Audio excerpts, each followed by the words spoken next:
Oke, selamat datang semuanya. Hari ini kita akan membahas sesuatu yang, fundamental banget. Filsafat pendidikan Islam. Ini bukan sekedar obrolan soal kurikulum atau gedung sekolah ya, tapi ini soal cetak biru. Sebuah gagasan besar tentang cara membangun manusia yang seutuhnya. Sebuah ide yang ternyata relevan banget, dari dulu sampai sekarang. Oke, kita mulai dari pertanyaan yang paling dasar, tapi juga paling penting. Buat apa sih sebenarnya sekolah itu? Kedengarannya simpel ya, tapi coba deh dipikirin. Setiap peradaban, setiap budaya punya jawaban yang beda banget untuk pertanyaan ini. Dan jawaban itu akhirnya ngebentuk segalanya. Nah, coba deh kita lihat perbandingan ini. Di dunia modern barat, seringkali kan fokusnya itu ke, kompetensi profesional. Gimana caranya biar punya skill yang laku di pasar kerja. Tapi dalam tradisi Islam, tujuannya jauh lebih dalam dari itu, membentuk manusia yang utuh. Jadi, ini bukan soal apa pekerjaanmu, tapi siapa dirimu. Yang dikejar itu integritas dan akhlak mulia. Beda banget kan? Biar lebih terstruktur, ini dia peta jalan kita. Kita akan mulai dari pertanyaan paling mendasar tadi, terus kita bedah cetak biru filosofisnya. Kita jalan-jalan menelusuri sejarahnya, lalu kita lihat apa sih tantangan zaman sekarang, dan terakhir, kenapa ini semua masih relevan banget buat kita. Oke, sekarang kita masuk ke intinya, cetak biru manusia. Jadi, gimana sih filosofi ini mendesain manusia yang utuh itu? Nah, jawabannya ada di 4 fondasi utama, 4 pilar yang jadi penyangga seluruh gagasan ini. 4 pilar ini sebenarnya adalah pertanyaan-pertanyaan paling esensial yang harus dijawab oleh sistem pendidikan manapun. Siapa sih kita sebagai manusia? Terus, gimana cara kita dapat pengetahuan? Apa tujuan akhir hidup kita? Dan nilai-nilai apa yang paling penting untuk ditanamkan? Yuk kita bedah satu persatu.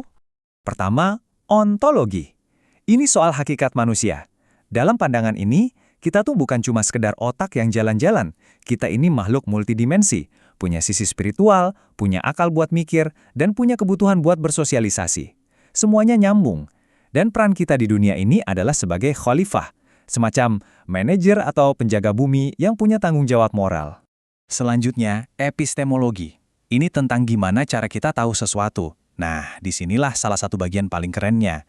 Pendekatannya tuh integratif banget. Pengetahuan itu nggak cuma datang dari laboratorium atau buku teks, tapi juga dari wahyu, dari akal, dari pengalaman, bahkan dari intuisi.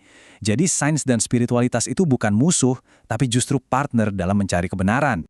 Nah ini dia, kita sampai di sebuah konsep kunci, ta'dib. Ini adalah inti dari tujuan pendidikan dalam Islam. Ini lebih dari sekedar transfer ilmu pengetahuan. Ta'dib itu proses menanamkan adab, yaitu kesadaran moral yang dalam dan pemahaman tentang posisi kita di alam semesta. Jadi bukan soal seberapa banyak yang kamu tahu, tapi bagaimana pengetahuan itu ngebentuk karaktermu. Dan yang terakhir, aksiologi, atau soal nilai. Jadi, produk akhir dari pendidikan model begini itu apa? Ya ini dia, seseorang yang punya akhlak mulia, rasa tanggung jawab sosial yang tinggi, dan kesadaran spiritual yang mendalam. Inilah nilai-nilai yang dianggap paling berharga. Oke, teorinya udah dapat kan? Fondasinya udah kita lihat.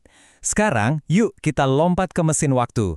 Kita lihat gimana sih filosofi ini dijalankan dalam praktik selama lebih dari 1400 tahun. Perjalanannya dimulai dengan sangat organik loh. Di zaman Nabi, pendidikan itu ya lewat komunitas, lewat contoh langsung. Terus berkembang jadi halaqoh, semacam kelompok belajar yang santai di masjid. Puncaknya ada di zaman keemasan, di mana institusi-institusi pendidikan megah mulai muncul. Baru deh di era modern, para pemikir mencoba merespon tantangan-tantangan baru kayak kolonialisme dan globalisasi. Dan kalau ngomongin zaman keemasan, nah inilah bintangnya, Baitul Hikmah. Coba bayangin, sebuah lembaga yang isinya itu gabungan antara universitas top, perpustakaan nasional, sama lembaga riset canggih. Semua jadi satu. Kerennya, mereka nggak ngelihat filsafat Yunani sebagai ancaman, justru diterjemahkan, dipelajari, dan dikembangkan. Inilah yang memicu ledakan kemajuan sains. Ini bukti nyata kalau visi integrasi pengetahuan itu bukan cuma mimpi.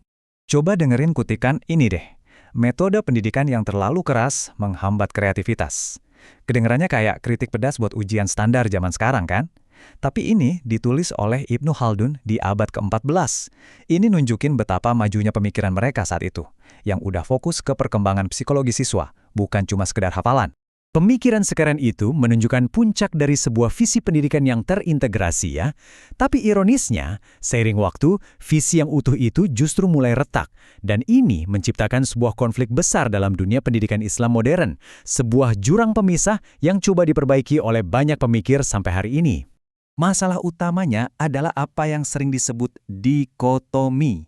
Semacam pemisahan antara di satu sisi ilmu-ilmu agama dan di sisi lain ilmu-ilmu umum atau sains. Ini seolah-olah menciptakan pikiran yang terbelah di mana spiritualitas dan nalar itu dianggap dua dunia yang berbeda dan gak bisa nyambung. Nah, yang penting untuk dicatat, perpecahan ini tuh sebenarnya bukan bawaan dari filosofi aslinya. Banyak sumber yang menelusurinya ke era kolonial. Model pendidikan barat yang waktu itu diperkenalkan kan membawa ide pemisahan gereja dan negara, yang kemudian di sini seolah diterjemahkan menjadi pemisahan antara masjid dan laboratorium. Untuk menambal jurang pemisah ini, para pemikir modern pun mengembangkan berbagai model. Contohnya ada model nakli akli yang tujuannya menyatukan kembali pengetahuan dari wahyu dan akal.